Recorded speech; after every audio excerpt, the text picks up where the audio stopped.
debate Cultura e Habitação abordará as diferentes formas de morar como expressão de cultura e conta com a participação dos arquitetos Ciro Pirondi e Paulo Mendes da Rocha. A mediação é do jornalista Paulo Marcum.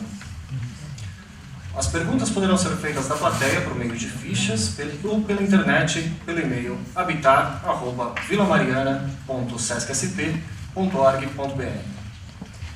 Nesta ocasião, lançamos a série Habitar, com direção de Paulo Marcum e Sérgio Rosenblit e realização do Sesc TV.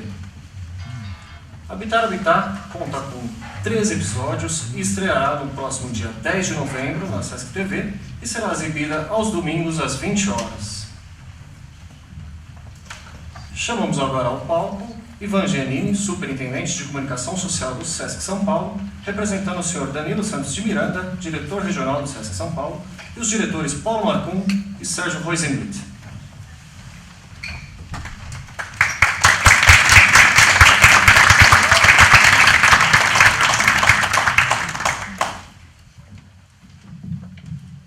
Boa noite a todos, obrigado pela presença.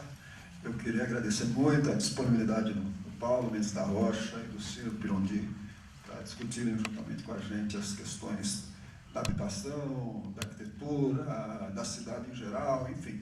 Como na verdade eles vão dizer o que eles gostariam de dizer sobre o assunto, embora o assunto possa ser já de natureza. Então a gente realmente não pautou definitivamente, eles estão discutindo o que será da nossa cidade.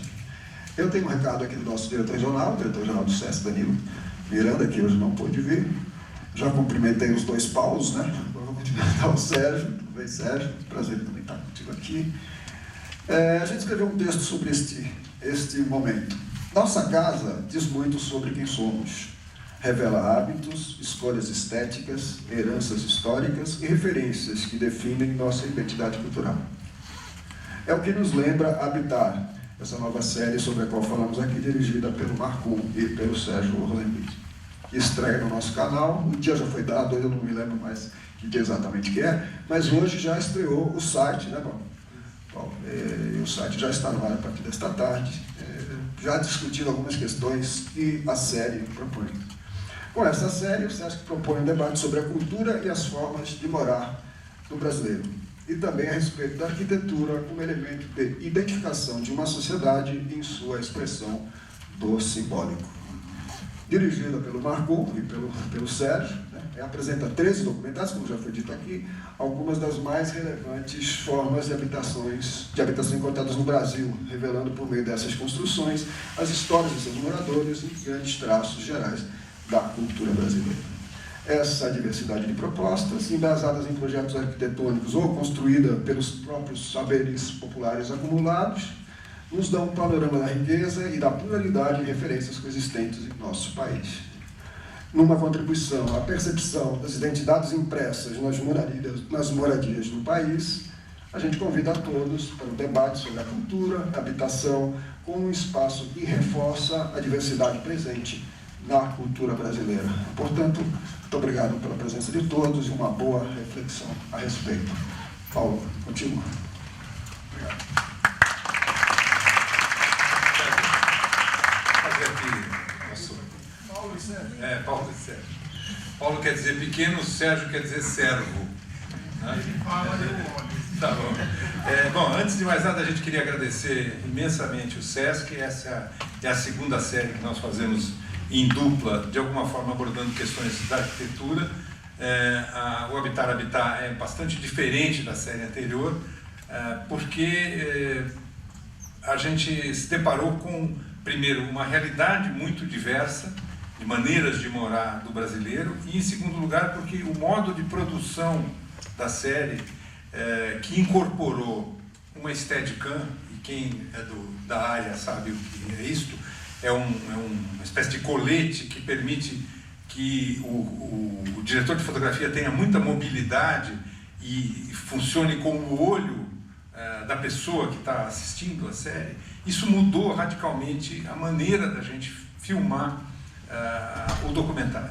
Eu acho que, para mim, é a coisa mais bem solucionada que eu já fiz, né, na carreira, na medida em que é como se você entrasse na casa das pessoas. E a gente vai mostrar um trechinho aqui de um vídeo de apresentação da série, que na verdade não tem o ritmo que a série tem. A série é uma coisa um pouco mais sossegada do que isso que a gente vai assistir. E, finalmente, dizer que há esse portal, que é o habitar.com.br, que já está no ar, onde terá todo o material que serviu de base para a nossa pesquisa e mais as partes do trabalho que acabam ficando de fora num documentário. E isso é muito legal porque coloca o Sesc TV nessa nova plataforma que é a internet, nova relativamente, mas de uma maneira muito apropriada, eu tenho a impressão. Quer dizer, o que a gente está mostrando no portal, eu acho que é algo que se assemelha ao que pode ser o futuro do audiovisual, na medida em que todo mundo tiver banda larga e na medida em que se disseminar essa possibilidade de acesso à comunicação. E isto sem perder, digamos assim, o formato televisivo. Eu queria, depois o Sérgio sempre disse que não gosta de falar, mas ele sempre fala melhor que eu, mas eu queria deixar registrado uma coisa que é sempre óbvia e indispensável de mencionar, que é a quantidade de pessoas que trabalharam para que essa série acontecesse é bastante grande. Eu queria agradecer de coração essas pessoas, a equipe da Revanche, da Miração, e as pessoas que pelo Brasil afora nos ajudaram na localização das histórias, na identificação dos personagens, dos especialistas. A gente acaba aqui fazendo apenas o papel de figura de proa dessa história, mas teve muita gente que trabalhou. Foram mais de 12 mil quilômetros de viagem só de ida. Eu descobri que a gente contabilizou só a ida, então não ida e volta. 8 meses de trabalho, e isso estará no ar a partir do dia 10 agora. Então é uma alegria, e a gente já está pensando na série 3, né? E também numa coisa que já está, digamos, acordada com o Sesc, que eu acho que é super, assim, também gratificante e instigante, que é transformar os 13 programas num documentário para cinema, que pegue essas realidades da maneira de morar do brasileiro e faça uma viagem por ela. E, enfim, para nós foi muito divertido. O Sérgio e eu temos uma relação curiosa de trabalho, sempre de tensão bem divertida e bem humorada. Nunca a briga é sempre agradável, né? Mas sempre tem briga. Mexe o saco. Bom, primeiro o Ivan está aqui relembrando que o TV Sesc pode ser assistida no Sky, na net e no próprio site, que as pessoas podem assistir pelo portal do Sesc como uma televisão normal, que dá para ver todos os programas. Só para complementar, essa coisa quando a gente botou a Steadicam para trabalhar, ela acabou proporcionando uma revisão inteira de jeito de fazer um programa de televisão. E que eu acho que a gente, de fato, chegou num formato que eu acho mais condizente com a televisão. Porque a televisão tem essa coisa que todo mundo muda de canal o tempo todo. E se você monta um programa que você precisa assistir 1 hora para compreender, na verdade ele tem uma lógica de cinema. E a gente conseguiu desenvolver um jeito que ele é um multiplot. Então eles são historinhas muito menores e elas não são estruturadas entre elas. Então, uma pessoa assistir 10 minutos do programa é tão usufruível quanto assistir 1 hora inteira. Então, é uma coisa mais coerente com essa lógica do zap, do cara ficar trocando de canal o tempo todo. E isso vê através da estética porque ela tem essa coisa dos planos longos e que você entra na casa e conta uma história com muito pouco corte, porque a ideia é, de fato, colocar o espectador dentro desses ambientes todos. O projeto, em relação à série do Arquiteturas, ele tem também uma diferença que é um recorte muito mais antropológico do que o Arquiteturas, que tinha um olhar mais acadêmico e realmente voltado para a arquitetura, e essa série tem essa novidade de ter esse olhar mais antropológico, de ouvir esses moradores e saber como eles moram e compreender através, de fato, da cultura deles. Isso foi também muito legal de estar passeando pelo país e perceber como tem diferenças assim gritantes nas várias culturas do país. Então também queria agradecer muito a equipe que trabalhou na Revanche, da Miração. Tem bastante gente aqui, então eu não vou nem ficar falando o nome de todo mundo, porque para uns pode parecer que a equipe é muito grande, para outros pode parecer que a equipe é muito pequena, então é melhor não falar nada. Então a gente só agradece a todo mundo e espero que vocês gostem.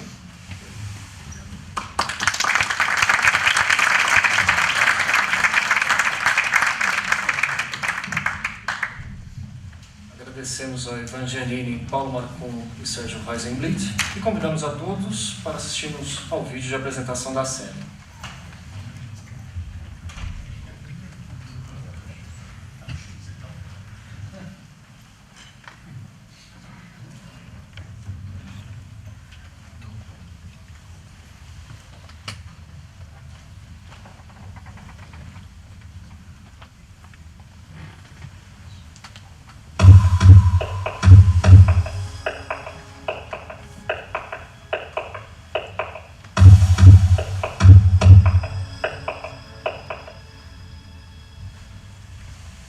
Do dicionário, habitar, verbo transitivo, o mesmo que residir, morar, povoar.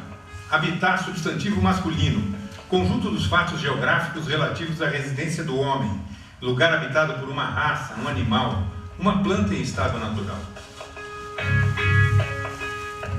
Mas quantas maneiras há de habitar o habitat chamado Brasil? Para além do trocadilho fácil, que moradas fomos nós erguendo, aqui e acolá, e como as transformamos em pequenos capítulos de nossas biografias, em nossa segunda pele.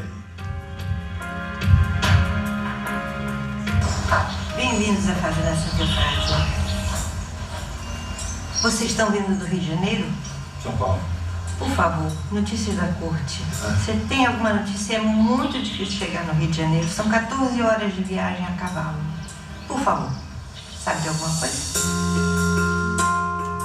Algumas existem há mais de um século, como as fazendas do café do Vale do Paraíba, que floresceram no tempo da escravidão.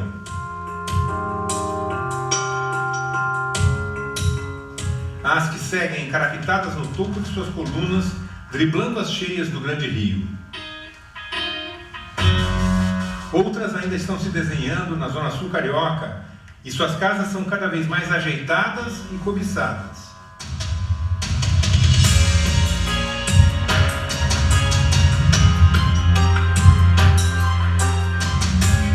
Outras resistem no sertão cada vez mais moderno, mas ainda árido.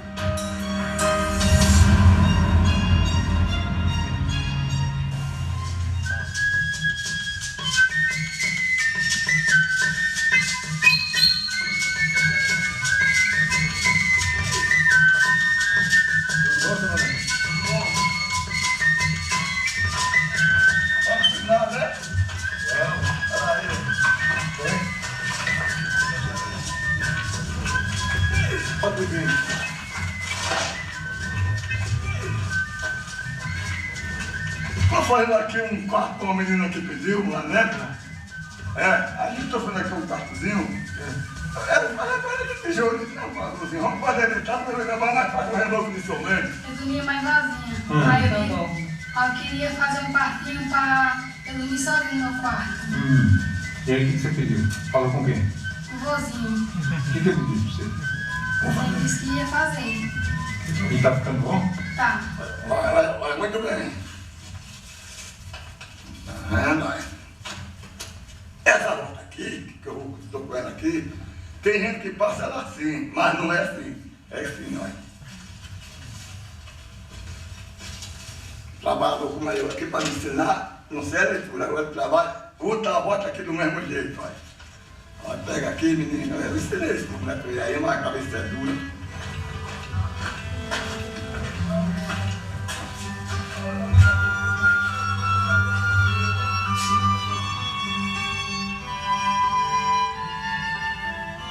O meu jeito, aquela cozinha que eu estou fazendo, essa pizza aqui não me preocupa. O pão que chega aqui está de milha.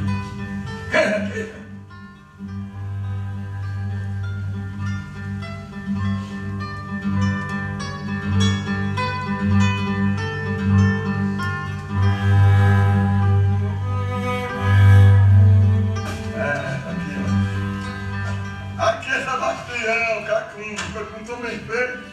Aqui, ó. Tá de Damião. Oi, isso, Damião.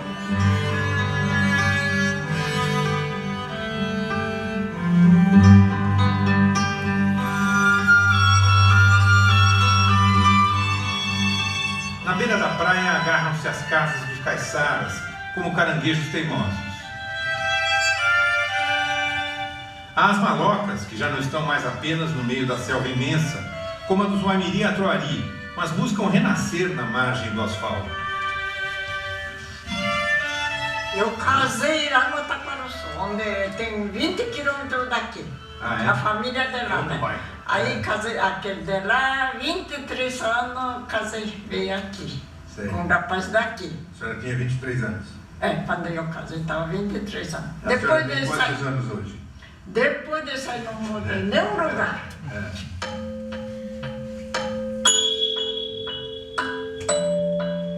No Vale do Ribeira, sobrevivem as moradas dos colonos japoneses e seus encaixes de madeira. Encaixes e madeiras ressurgem, com outros desenhos e artes na Pomerode alemã, em Santa Catarina. Nas encostas da serra, pedaços da Polônia, da Rússia, da Alemanha e da colonização fracassada que jogou artesãos urbanos no que lhes pareceu o fim do mundo. Em Ouro Preto, casarões coloniais ganham nova vida nas repúblicas estudantis com suas festas e costumes de uma tribo urbana. E nós bebemos a de cá contigo. O nosso fígado é imortal, Nós somos campeões da vila. Nossa cachaça é internacional. Os apartamentos cada vez mais presentes e semelhantes já não sofrem preconceito. Viraram sonho de consumo para ricos e pobres. Mas há quem prefira nadar contra a corrente e buscar a sustentabilidade das maneiras mais diversas. E há até aqueles que ganham a vida desenhando o habitat dos outros e que cedem à tentação de fazer o seu próprio habitat.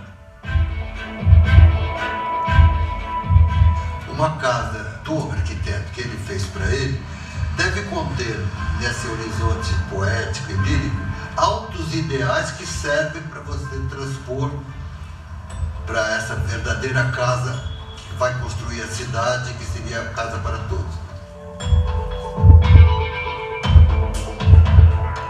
O Brasil padece de algumas patologias crônicas, críticas. A nossa sociedade, de uma certa maneira, perdeu sensibilidade e ela digamos assim, ela recebe todo dia noções de falsas modernidades, de falsos valores, normalmente globalizados, massificados, e aquilo são assumidos como novidades, como coisas boas, e necessariamente o que é antigo, o que é tradicional, passa a ser visto como ruim, como descartável, como coisa da qual nós precisamos nos desvencilhar. Nós temos uma base. Desconsiderá-la é um gesto colonial de desamor. Não é uma coisa a ser descartada nem obsoleta, ela é um instrumento de um futuro melhor. De todo modo, essas marcas registradas sobre o território muito nos revelam. Basta bater a porta, pedir licença, entrar, olhar, ouvir, sentir. Malocas e apartamentos, favelas e repúblicas, palafitas e casas sertanejas, caiçaras, alemãs, polonesas, mas sempre bem brasileiras, como seus habitantes. Habitar, habitar.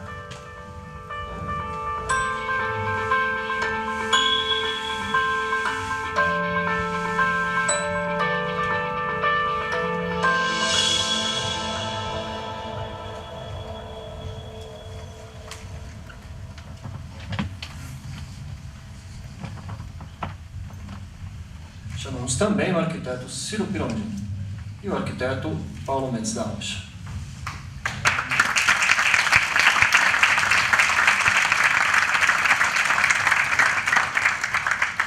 Lembramos aos que nos acompanham pela internet que as perguntas já podem ser enviadas para o e-mail habitar@vilamariana.sescsp.org.br e para os que estão aqui na plateia, entregues para as pessoas que se encontram nas laterais da sala.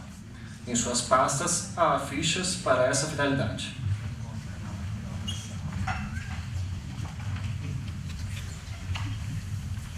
Bem, antes de iniciar o debate, eu só queria desnecessariamente aqui apresentar os participantes, que são o Paulo Mendes da Rocha, que é formado pela Faculdade de Arquitetura e Urbanismo da Mackenzie, da Universidade Mackenzie, em São Paulo, em 1954. Convidado por Vila Nova Artigas, passou a lecionar na Faculdade de Arquitetura e Urbanismo da USP, a partir de 59, tendo se tornado professor titular em 1998 e professor emérito em 2010. E o Ciro Pirondi, que é arquiteto e urbanista, formado pela Universidade Brás Cubas, em 1980, uma referência na prática de arquitetura e de ensino, com escritório próprio desde 83, foi presidente do Instituto de Arquitetos do Brasil na direção nacional, de 93 a 95, e atualmente é diretor da Escola da Cidade. Bom, eu queria transformar isso num bate-papo bastante desburocratizado, e só para provocação, eu queria colocar inicialmente uma observação. A gente, nessa viagem pelo Brasil, nós vimos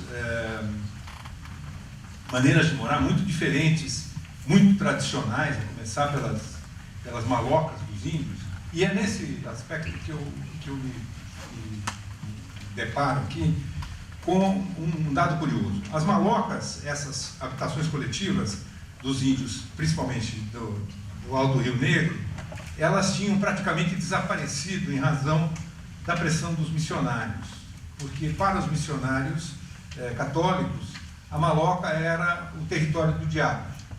Ali viviam os índios na sua cultura tradicional e era preciso combater isso.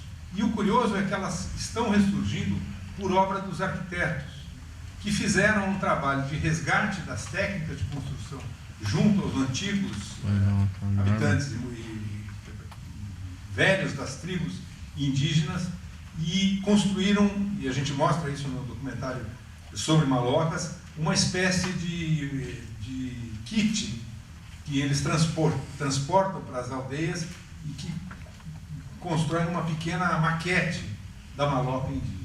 E o interessante da maloca indígena, eu nunca tinha estado numa, certo, também não, desse tamanho, como a do Zuairi ali, é que ela é uma habitação coletiva para mais de 100 índios, e ela funciona muito bem na condição daquele ambiente e daquela sociedade.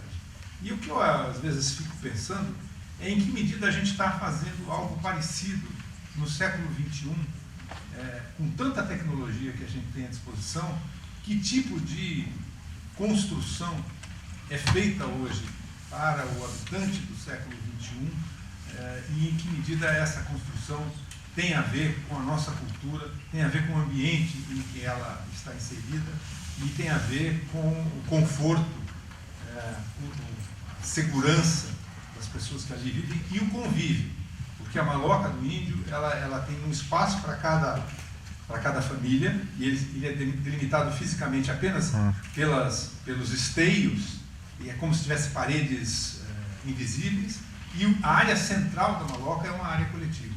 E o que a gente vê nas cidades, e particularmente no maior programa habitacional do mundo, que é o Minha Casa Minha Vida, não é isso.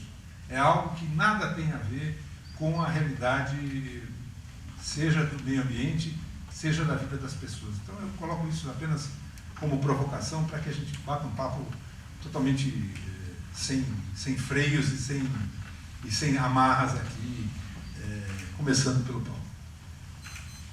Utiliza o microfone.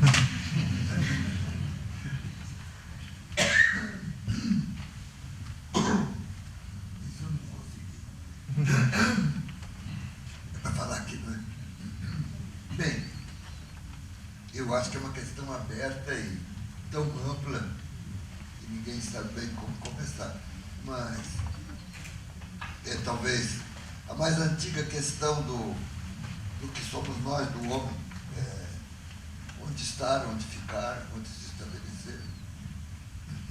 Quando você só colhia, ficava um tempo, depois daquilo esgotava. Fosse em caça, ou fosse as frutas, e você trocava de lugar, fosse já o estabelecido, uma caverna, e aí você pinta já nas paredes para dizer, se eu puder, fico aqui para sempre. O que Eu não sei o que dizer, porque o que nós sabemos é justamente o que não sabemos. Nós somos fruto da notícia. Você acabou de dar uma notícia. E a notícia é interessante porque não é propriamente uma novidade o que constitui a notícia. O modo que se arrumou essas imagens, que não era nada novo, é novo como convocação para uma reflexão, etc. O que parece que o homem sabe fazer a casa, eu não sei, porque como apareceu aí alguma coisa de arquiteto, eu sei que é para falar pouco, para a gente debater, mas só para pôr uma ideia. Do modo como foi apresentado, não estou criticando o modo, até porque isso é um resumo, mas dá a impressão que você pode escolher, ou seja, já estamos fazendo um produto. O que eu queria dizer é o seguinte, em 2 palavras para... A moqueca é uma comida capixaba. O vatapá é uma comida baiana. O quibe é uma comida árabe. Já o hambúrguer é um produto. Portanto, cuidado para não fazer da casa simplesmente mercadoria e coisas assim. É a grande questão do mundo de hoje, construir a cidade contemporânea, o que quer dizer construir a casa, cuja pergunta, sabe qual é? Que casa nós queremos? Fico pensando, dentro desse raciocínio, dessa ficção, também é difícil. Eu fiquei associando a ideia de habitação e cultura, a ideia de civilização mesmo.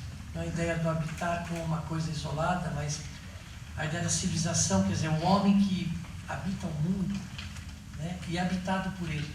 Eu acho que essa dimensão da habitação, ela transcende, como o Paulo estava colocando, a ideia do objeto em si, né, e passa para uma ideia de convívio e relações. Eu acho que quando você citou o exemplo da casa coletiva, dos índios, com o fogo na área central, quer dizer, na verdade, se nós transpuséssemos isso para a ideia de uma cidade, né, como seria esse lugar do encontro, onde as pessoas pudessem, de alguma maneira, ter na habitação a habitação da cidade.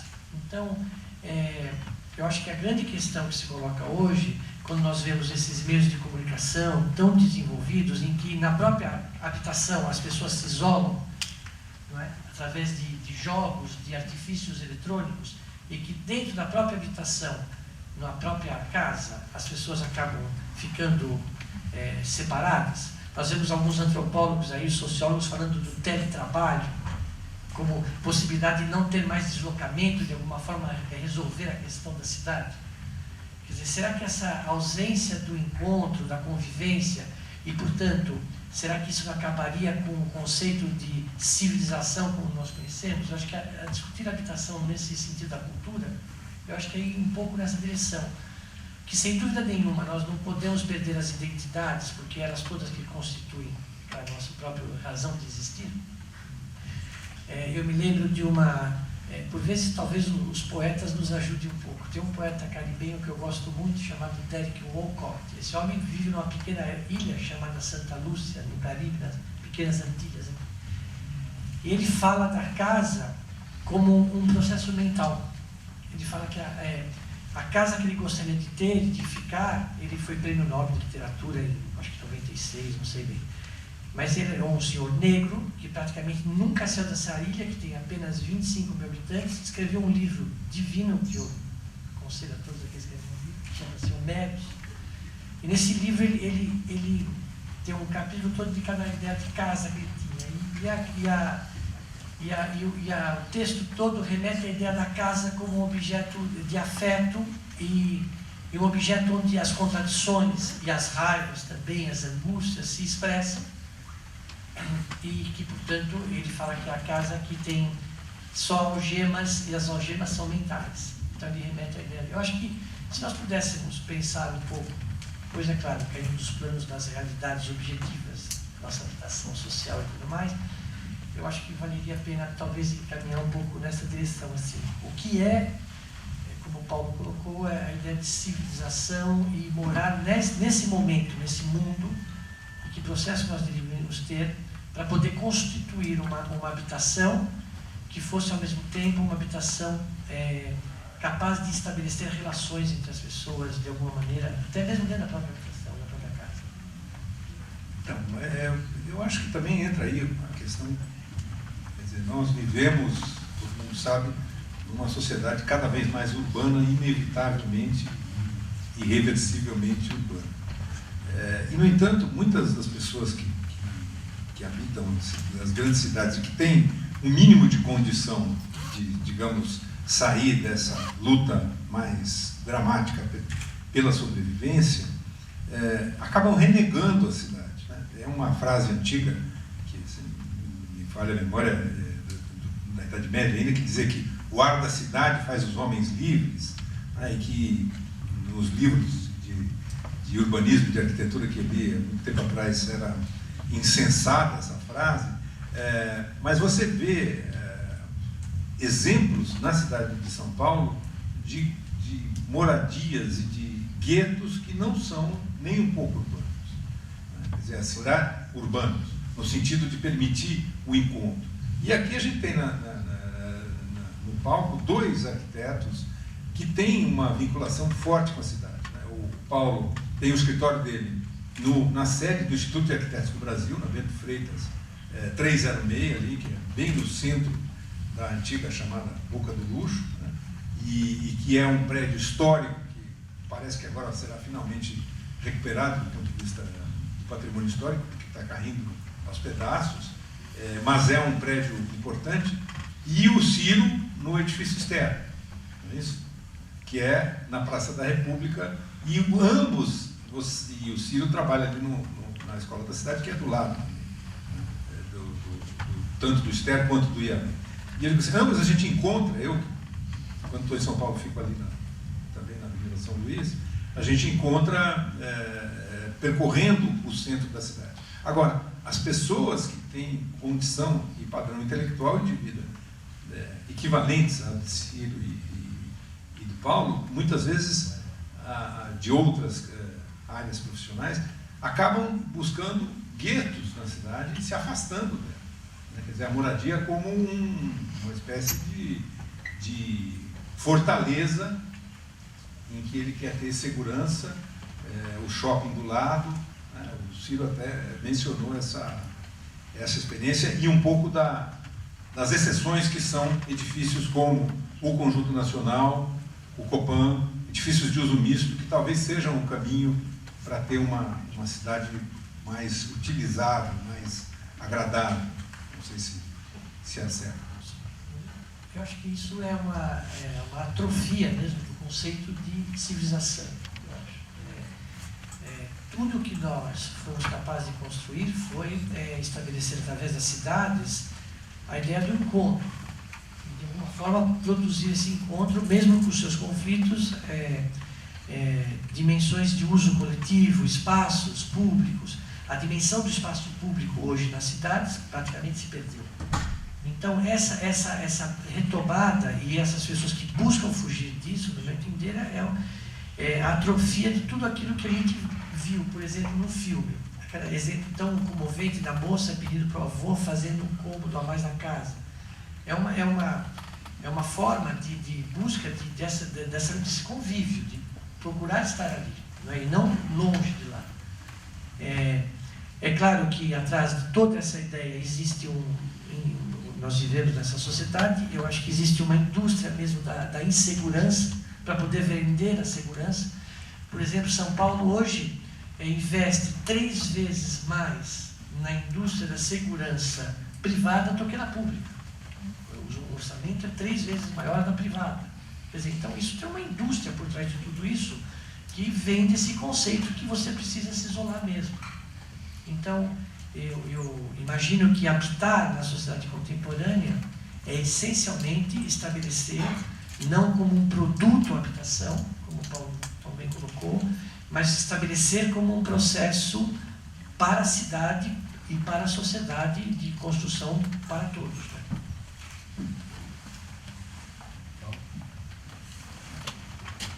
É assim, talvez Não, pode interromper. Não, eu quero falar, diante do que você disse, é interessante replicar. É essa a ideia. O que parece interessante, mais uma vez, colocar tudo isso no plano da política, no sentido de o que juntos vamos decidir. Por exemplo, no sentido da palavra exemplo, na OCA. Se um daqueles índios quiser fazer qualquer coisa assim, que não estava prevista, digamos, sair e não voltar, se perde na malha, em pouco tempo ele estaria louco para voltar, porque sozinho ele não vai sobreviver. Portanto, essas associações, que acabamos chamando grupos, tribos, nações, cidades, principalmente cidades, são produtos de um projeto humano. Elas não nascem por si, sem mais nem menos. Não é assim. Você tem que... É difícil porque, como é que eu podia dizer? Não é para falar assim, é para cada um pensar, porque nós pensamos muito depressa e é difícil falar.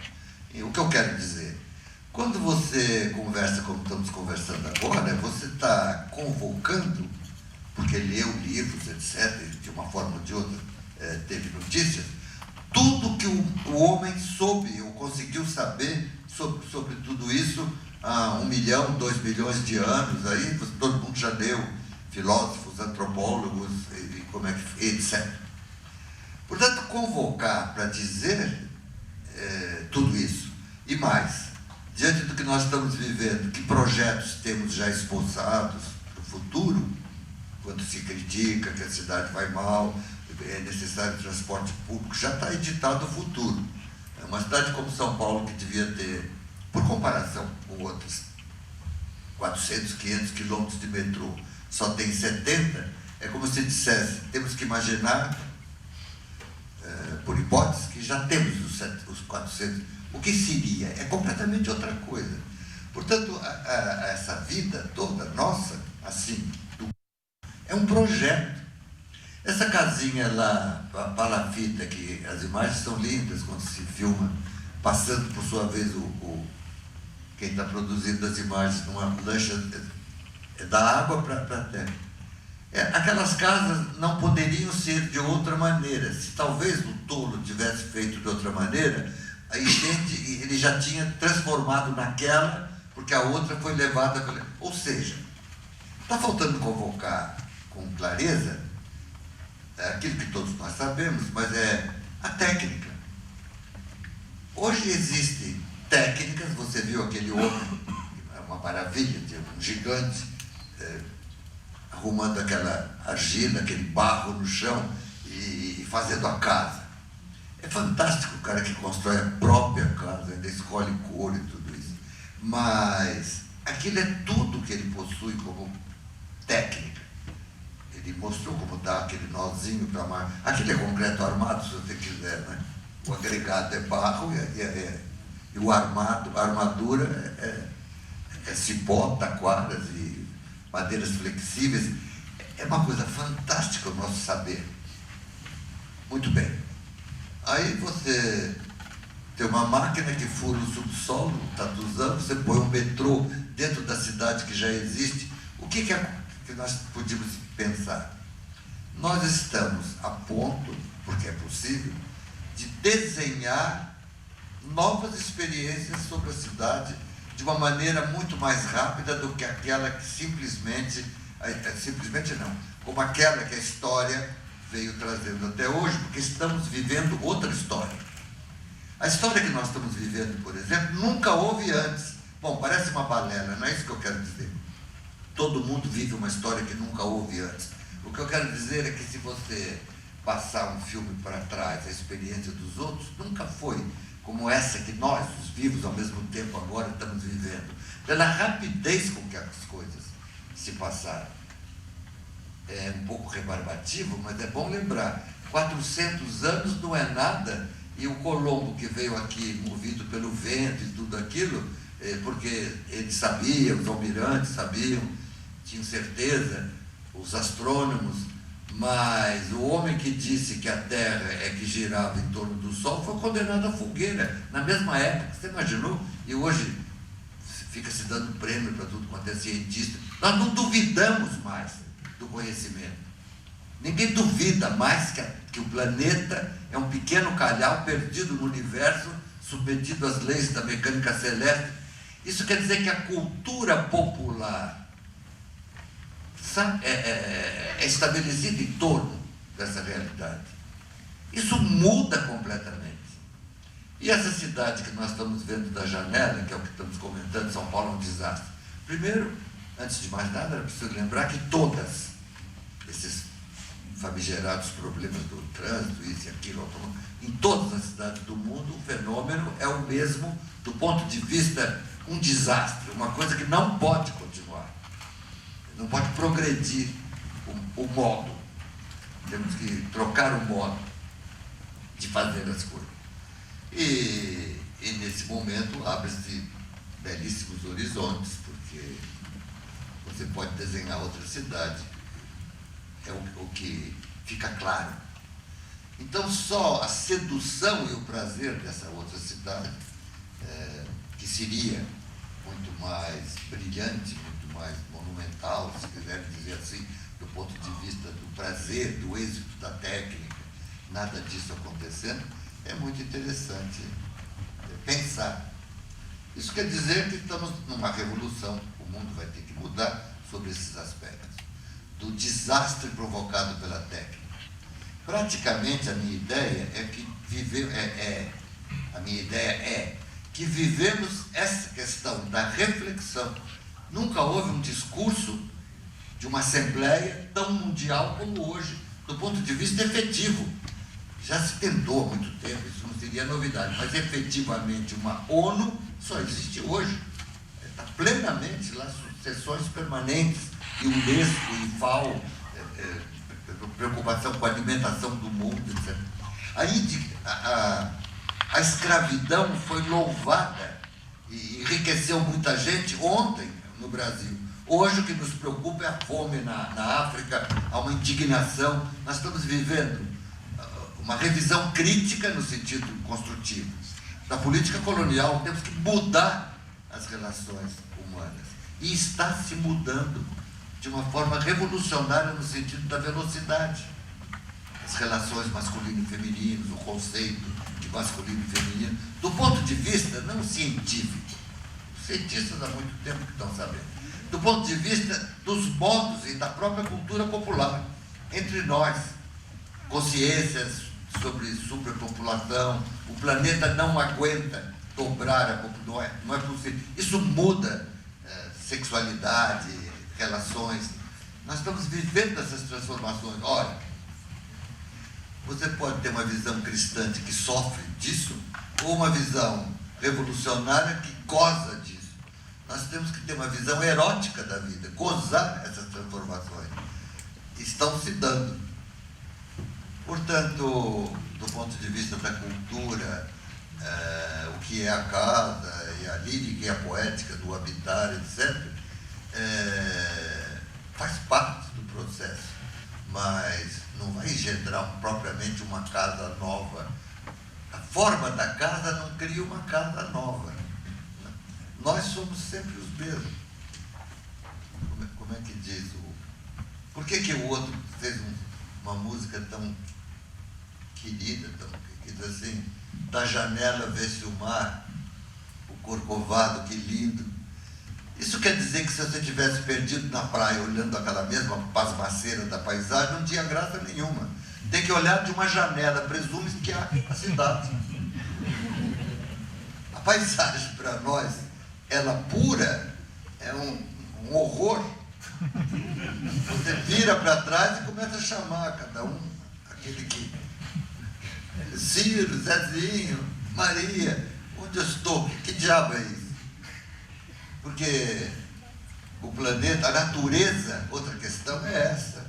Nós, durante muito tempo, por várias razões, que é tudo explicável por política, por interesses, alimentamos a ideia de que a natureza é uma maravilha, a paisagem, isso aqui mesmo era a terra prometida, o novo mundo.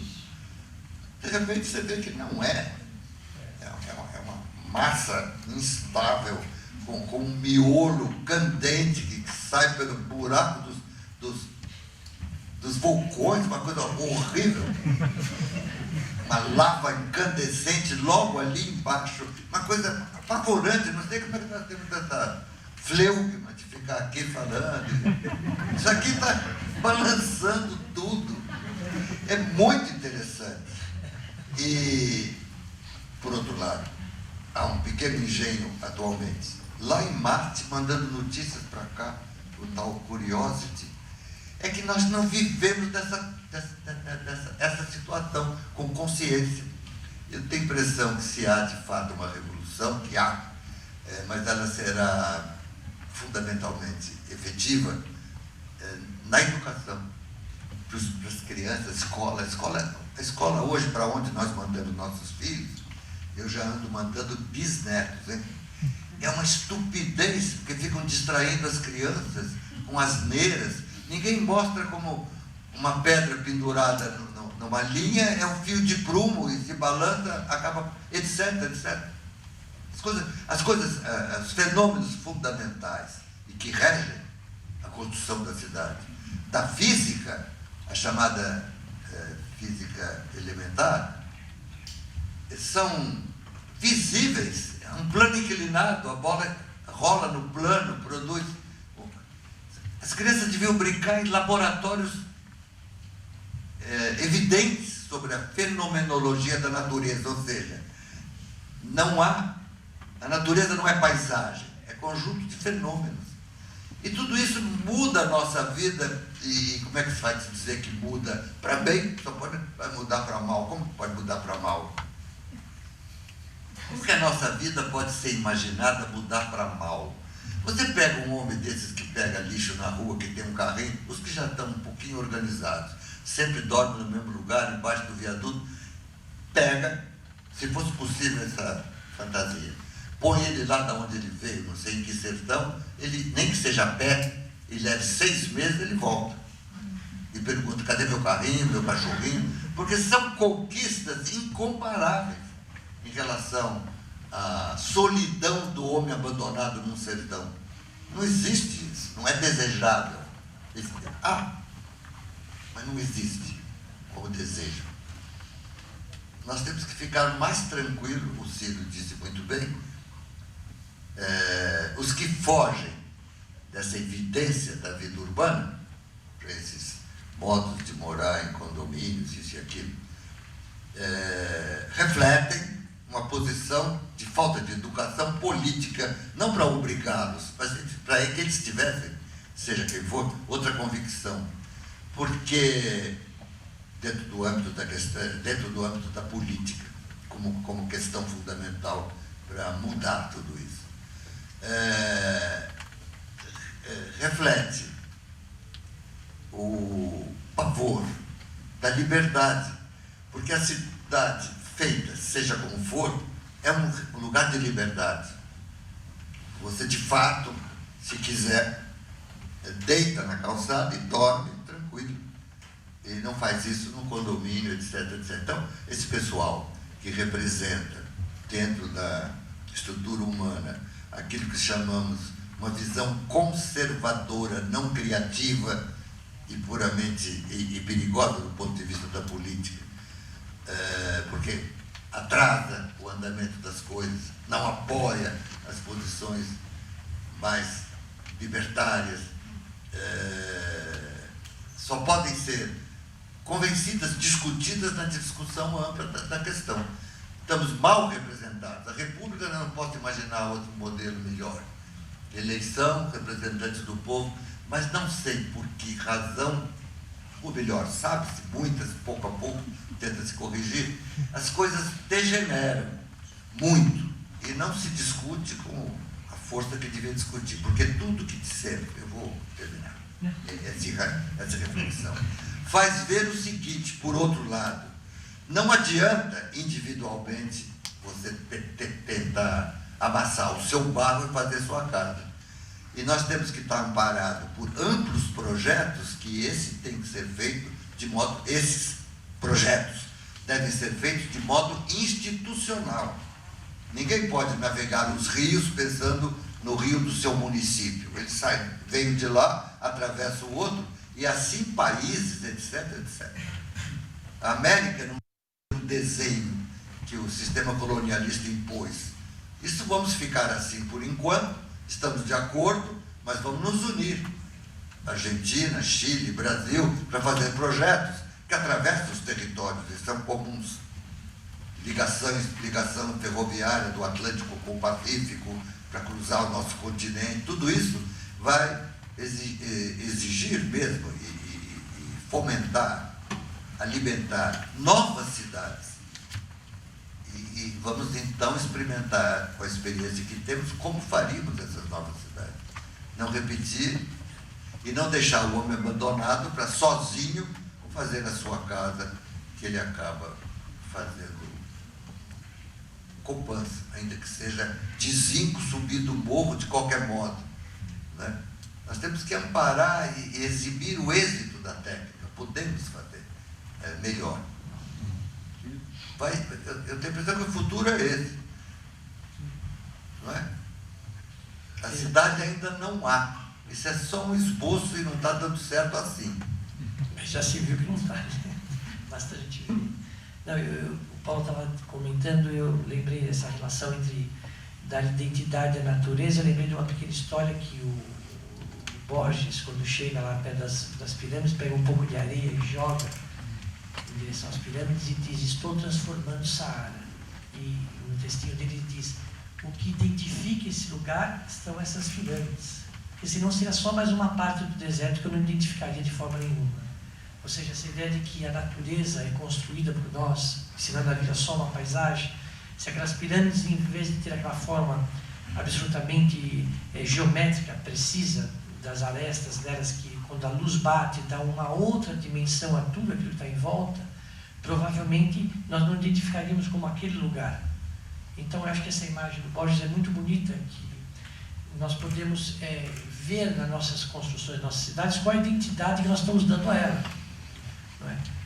Se é uma identidade realmente que convém a todos, ou quando nós nos isolamos em condomínios, em coisas assim, em vez de pegar exemplos já existentes da cidade como São Paulo, foi aqui citado o Conjunto Nacional, o Copan, o edifício Louveira ali na Praça Vila Boim, que abre para a praça, como se a praça integrasse o próprio jardim. Quer dizer, essas imagens, esses exemplos, que já foram bem-sucedidos, são de sucesso, porque nós temos que pegar esses exemplos que foram capazes de resistir ao longo de quase 50 anos ou mais, e estão aí nos desafiando como proposta. Por exemplo, na Galeria do Copan, quando eu fiz aquele estudo lá para o Copan, nós constatamos que naquela galeria interna do Copan passam em média por dia mais de 9.000 pessoas.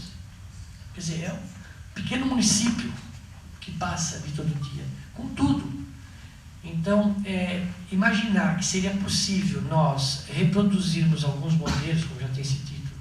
O Copan é muito citado, o Conjunto Nacional também, o Louveira também, mas porque eles deram certo, eles seriam possíveis construir cidades assim. E nós abdicamos desse modelo. A pergunta é: por que interesse nós deixamos de fazer habitação ou deixamos de habitar na cidade assim? E buscamos, quase que bucolicamente, saídas para o campo, saída para condomínios fechados, essa dimensão quase que egoísta da existência, né? Eu acho que essa é uma questão que se remete. Que identidade nós estamos dando na construção dessa natureza construída por nós, para a nossa civilização, para o nosso país, enfim, para a América como um todo.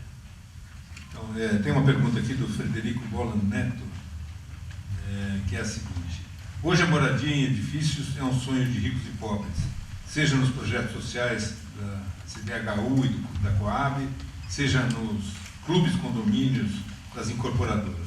Isso segrega ricos e pobres, exatamente o oposto da malota. Não seria o caso de implantar a lei da solidariedade nos moldes da França, uma vez que São Paulo está trabalhando no plano diretor? Eu pergunto quem responde. Ciro? Não, o que eu sei é que a ideia lá na França hoje, já é colocada, é que um percentual bastante razoável das habitações tem de conter a habitação também de interesse social junto, ou seja, qual for a característica dessa habitação. Essa é o que está se implantando lá, ou seja, não pode ser modelo Copan. Então, a ideia, por exemplo, no Copan nós temos 3 ou 4 modelos, modelos de habitação, um mínimo, um médio, um maior, um pouco, em que convivem pessoas que podem viver de diferentes classes, digamos, sociais, para usar uma expressão. Mas eu acho que a questão central nessa discussão é que nós deveríamos acabar com esse estigma, justamente. A habitação como um todo, é a habitação. Aliás, essas leis vêm já de um modelo, na minha opinião, antigo, ultrapassado, da ideia da sociedade como separação entre habitação que é desse tipo ou habitação que é de outro tipo. Habitação que é para uma família mais abastada, habitação que é para uma família menos rica, digamos. Essa ideia, eu acho que tem de ser rompida. A habitação como eu estava tentando dizer no início, é quase como um conceito mental, uma ideia sobre como viver. E essa dimensão não está vinculada à questão, não deveria estar vinculada à questão social só de posse. Né?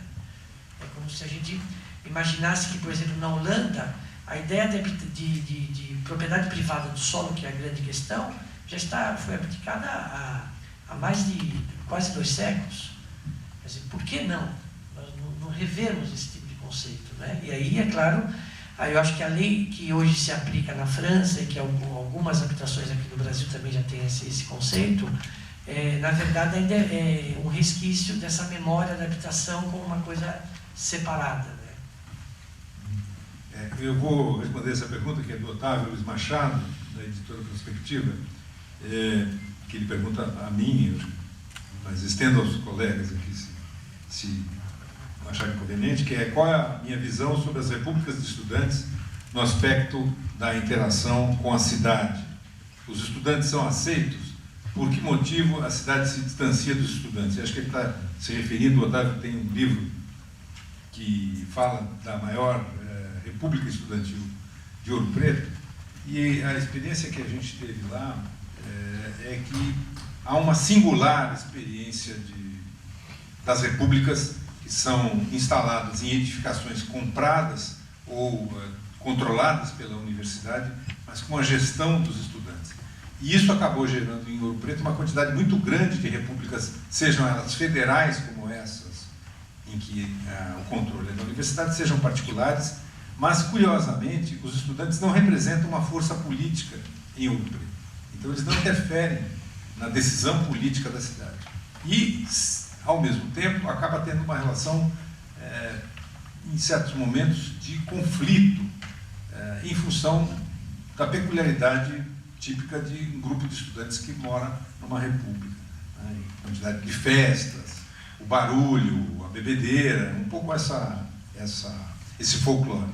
Agora, o interessante para nós, Sérgio, acho que concorda, é verificar que pessoas que viveram 3, 4 anos nessas repúblicas estabelecem com elas uma relação que dura para o resto da vida. E uma relação diferente, estranha, num certo sentido, para quem não viveu aquilo, porque é um clube, é uma clã, né? É um clã, é algo que, se a pessoa não incorporar aquelas regras e aqueles comportamentos coletivos que são realmente, curiosamente, movidos pelo afeto, essa pessoa é expelida da República. Há um processo lá de seleção dos calouros que faz com que ele tenha uma prova longa, ao final do qual ele é aceito. Mas o sujeito passa 40 anos e volta todos os anos lá. Então é um experimento que está inserido na série, justamente no sentido de pensar um pouco que a casa é muito mais do que as 4 paredes e o telhado normalmente estabelecido. Então, eu não sei explicar qual seria o caminho, não sei dizer qual seria o caminho para Ouro Preto, mas é curioso isso aqui. Ali gera-se uma comunidade em que todas as pessoas que passam por ali dizem, olha, isso aqui mudou a minha vida e marcou para sempre. Não sei por que também só tem praticamente em Ouro Preto. Em outras cidades universitárias existem, mas em nenhuma dessas cidades com essa densidade e, mais do que isso, com a anuência e com a participação da própria universidade. Isso. E pergunta da Cláudia Soares, alguma forma a gente veio pela internet, a gente abordou isso aqui, mas eu acho que vale dar um complemento. Ela diz o seguinte: gostaria de saber qual a análise dos atuais modelos de condomínios nas grandes cidades que, ao invés de dialogar com a cidade, acabam se isolando do contexto urbano. E um olha para o outro. Não, já se falou sobre isso, uma questão política, de gente que tem medo da cidade, abandona a cidade assim que ela aparece, porque ela é o lugar, apesar de tudo, por excelência, entre nós ainda, da liberdade, faz o que quiser. Se põe a falar alto na rua e junta gente, seja para pedir um dinheiro e cantar uma modinha, seja para pregar a Bíblia, ou seja para começar um miting político, etc. A cidade é livre. A ideia de cidade é livre. A ideia de um espaço de liberdade, onde a vida se processa, não que a vida tem que ser assim ou assado.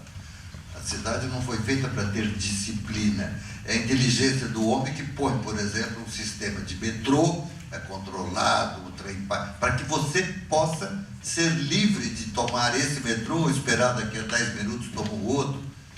É para editar a liberdade, a disciplina, não para impor a disciplina. Fica à sua disposição. Se você sai do trabalho e sabe que o metrô está ali, você pode ir para o bar, conversar com os amigos, quais amigos, entretanto, são, estando na cidade, outras pessoas de outras áreas do conhecimento, e a cidade torna-se a própria universidade, o centro político de debates e tudo isso. Você pode telefonar para um amigo que está longe para que ele venha, o metrô traz em 10 minutos, você depois vai ao teatro, muda de programa, ou seja, o que a cidade pretende, na essência, na minha opinião, é muita coisa, mas uma das presunções da cidade como objeto, como feito desejável, é criar o tempo livre, cujo tempo livre é o tempo da criatividade, digamos, da invenção, da imaginação.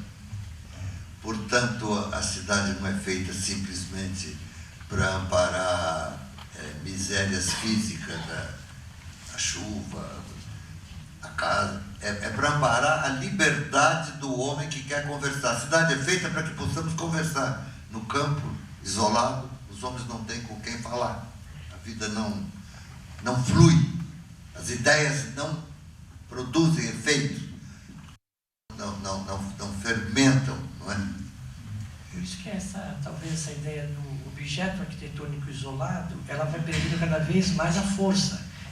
Porque inevitavelmente ele se modifica também. Por exemplo, nós temos projetos na cidade de transformação dos lugares, das memórias desses lugares em outros usos, que é o uso da liberdade. Você transforma aquilo e passa a usar de uma outra maneira. Um exemplo, apesar de ser muito vivido por nós atualmente, da escola, é exatamente isso. É um edifício residencial que passa a ser agora um edifício educacional e dá um novo uso de uma coisa que foi abandonada há 9 anos. Quer dizer, exemplos como esse nós temos na cidade muitos. Então essa possibilidade eu acho que exerce por causa da cidade, não como uma coisa isolada num lugar.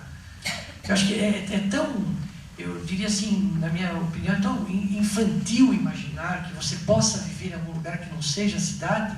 É como se a ideia, a própria cidade como civilização, eu acho que é primário imaginar que isso não vai acontecer. Esses grandes edifícios isolados, os próprios shoppings, essas coisas todas, a tendência, provocando um pouco, eu acho que é virarem ruínas, e ruínas horríveis, que vão precisar dar outro uso. O Paulo estava falando lá em cima, antes da gente começar o debate, de um projeto, na verdade de 2 projetos que pensam uma intervenção na cidade de São Paulo a partir de grandes torres e de uma estrutura que liga essas torres. É teórico, sim, só uma especulação. Mas acho que era legal você mencionar o que seria. Mas o que eu... Tá bem. Você queria que eu... Não, por favor. Mas eu quero lembrar uma coisa que foi dito aqui, dessa conversa que estamos tendo, que passou um pouco assim, é preciso, na minha opinião, seria bom ressaltar. A mistificação da ideia hoje de casa popular. É impossível você fazer uma casa popular. Precisa ser muito indigno, precisa ter uma política, precisa fazer parte, ser solidário, com uma política que não pode se dizer outra coisa senão que seria infame, para você produzir uma casa tão ordinária que evidentemente é o que se chama hoje, por erro, a casa popular. Porque é impossível construir popular. As instalações de cozinha, banheiro, tem que respeitar normas técnicas. Você tem que ligar tudo numa rede de esgoto, o esgoto tem que ser tratado, tem que haver luz elétrica. Como é que você vai fazer uma luz elétrica popular? Não tem sentido. Eu sei que já disse isso, mas é para fazer rir mesmo. Como é que você faz um quilowatt popular? Ou como é que você instala na torneira da casa popular uma água mais popular? Se beber, vai para o brejo. É impossível. Portanto, a casa contemporânea é a casa contemporânea. Você não pode fazê-la popular. É besteira. Outra ideia tola é que se é pequena é popular. É tolice, porque muita gente gosta de morar tranquilamente sozinho, tocando o seu instrumento. Pode ser o violoncelista da Filarmônica do Municipal, ele mora sozinho e vai a pé, mora ali em torno da Praça da República, coisas assim. A vida é muito mais interessante, muito mais alegre, vista assim, mais inteligente. Nós temos que elaborar a ideia mesmo de inteligência no sentido, não de tamanho do cérebro, não é uma visão de caráter, é inteligente, o exercício da inteligência, do discurso, da discussão das ideias, dia a dia, é uma questão para a criança. As criança que eu digo é de 0 a 10 anos, digamos, só podem, nós devíamos estabelecer, pode perguntar para os pedagogos, ir para a escola a pé, sozinhas. Não tem que ser levadas para a escola de automóvel, é uma estupidez, porque a primeira lição é andar na rua para chegar na escola. A primeira lição que uma escola possa dar é a saída do amparo excessivo, do lar, digamos, e andar na rua. Isso não, já se sabe há muito tempo, temos que exercer, fabricar essas coisas, produzir essas coisas. São Paulo, a universidade era dentro da cidade, mudou-se lá para o campo, uma coisa tola. São erros que é possível discutir. Outra questão interessante, por exemplo, esse exemplo da cidade universitária. Ela mudou-se e ninguém discutiu muito. Aquilo foi, quando você percebeu, estava feito. Essas questões deviam ser de debate candente entre nós. E a tendência é que assim seja. Beth França sabe disso. Falar, dizer, nós fomos feitos para isso. A cidade é feita para que possamos conversar. E só para concluir, porque faz parte do que eu estava preocupado em dizer, como isso da casa popular enquanto uma tolice, um blefe, também a ideia da verticalização.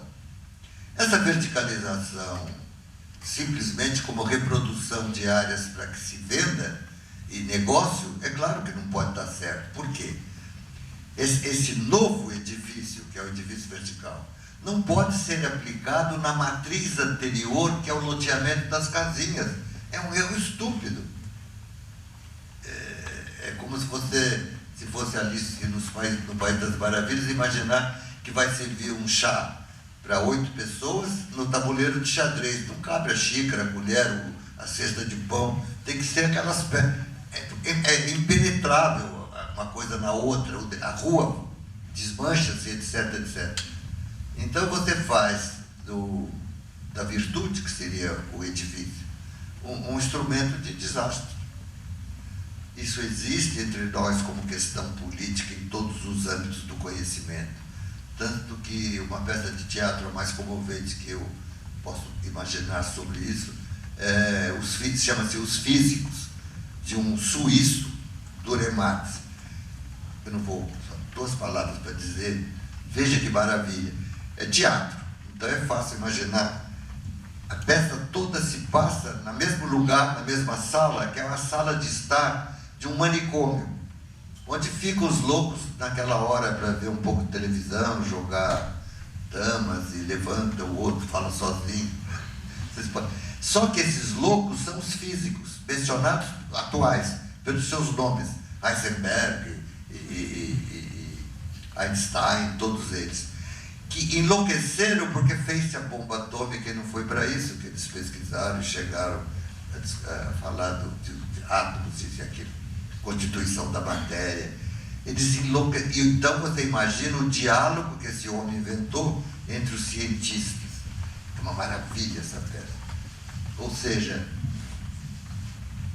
não se trata de que a ciência e a técnica por si resolvam os problemas. Não é isso. Não é humano.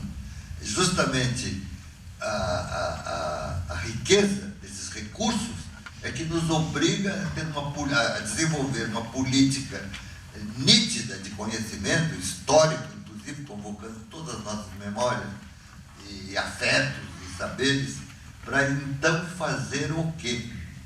O que sabemos fazer não nos obriga a fazer. Temos que fazer de outro modo, o modo que quisermos. Não porque falta recursos, não faltam mais recursos, e coisas assim.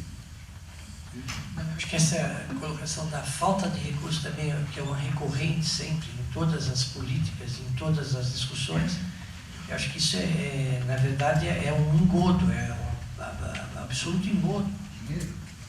De todos os sentidos, do dinheiro e da técnica. A maior infâmia é a falta de verba. Deve ser um blefe. Veja se eu não tenho razão. Isso é um bate-papo. Eu também. Claro. Então é conversa de piada. Como se fosse um bar. É bom assim. Acabou há pouco tempo. Quase que eu tinha idade para ser convocado. Nós tivemos a Força Expedicionária. O Flávio Mota chegou a ser convocado. Não embarcou, mas fez. E eu estava na beira. Tinha 16 anos, tivesse 18. Portanto, eu assisti essa guerra que se fala, que deu margem a Dachau, SS, os horrores, a bomba atômica. Nada mais horrível a humanidade tinha visto antes. Muito bem, estamos falando de verba. Naquele instante, no meio da guerra, nos anos 43, se vocês imaginarem a tropa de tanques de guerra dos ingleses, comandados pelo Montgomery, lembra? No deserto, e os tanques italianos, os tanques alemães, só o Montgomery, os ingleses, e o alemão, o von Rommel. O tanque de guerra não cabe aqui, é desse tamanho todo de aço, aquela porcaria. Quando ele enguiça, tem que largar, abandonar, é movido a gasolina, no meio do deserto, tem que levar a gasolina para lá. Os oficiais todos tinham binóculo, não sei o quê, tinha que comer todo dia a tropa. Navegando no mar, nos mares, que não é fácil botar aço flutuando. A frota japonesa, a frota alemã, a frota inglesa, a frota francesa, o que estava lá, aquilo que foi bombardeado, eu digo assim porque todos nós vimos no cinema. Estou querendo convocar a memória que vocês têm, que eu tenho, que nós tivemos propriamente lá, mas vimos Guadalcanal, aquelas batalhas do Pacífico, quantos porta-aviões, quantos navios, houve dinheiro para tudo, toda. Ninguém passou fome, a não ser os bombardeados e tal, mas as tropas nunca passaram fome. Nunca faltou binóculo, nem rádio para eles, nem nada, nem máscara de... Uma coisa estúpida. Uma das cadeiras, para falar de design, que é uma coisa que eu não aguento mais ver esse papo furado, que se vê até hoje nas revistas, quando aparece decoração, a famosa tripolina, vocês sabem qual é uma cadeira? Essa tripolina chama assim. Em toda revista hoje, vocês vão ver isso, se eu pudesse mostrar, não tem uma figura. Essa cadeira é vendida no mundo inteiro até hoje, produzem.